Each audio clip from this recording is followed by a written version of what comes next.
টি-20 থেকে অবসর নেবেন। সিদ্ধান্তটা একা নিতে পারেনি মাশরাফি বিন মুর্তজা।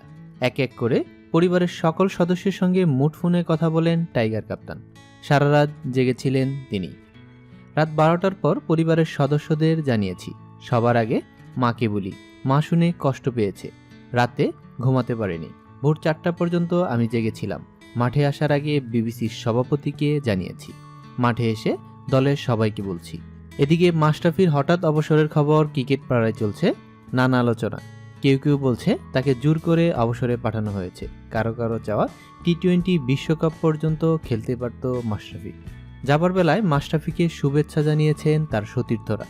তাসকিন আহমেদ বলেন, জানি না আর কতদিন এই হাতটা খেলার মাঠে আমার কাঁধে পড়বে। জাতীয় দল অভিষেক হওয়ার আগে থেকেই আপনি আমার আইডল, আর গত 3 বছর ধরে একজন অভিভাবকের থেকেও অনেক বেশি কিছু। মুশফিক নিজের ফেসবুকে লিখেন, সব ভালো জিনিসই শেষ হয়, এটা সম্ভবত তাদের মধ্যে একটা। মাশরাফিকে বাদে বাংলাদেশ দল চিন্তা করা কঠিন, আপনি সত্যি একজন চ্যাম্পিয়ন। মুশফিক নিজের ফেসবুক পেজে লিখেছেন, সব ভালো জিনিসই শেষ হয়, এটা সম্ভবত তাদের মধ্যে একটা। মাশরাফিকে বাদে বাংলাদেশ দল চিন্তা করা কঠিন, আপনি সত্যি একজন চ্যাম্পিয়ন। আমি নিশ্চিত প্রত্যেকে গর্ববোধ করে আপনার মতো একজনের নেতৃত্বে খেলে। ক্রিকেট বিশ্বের সব খবর সবার আগে পেতে আমাদের চ্যানেলটিতে সাবস্ক্রাইব করে সাথেই থাকুন।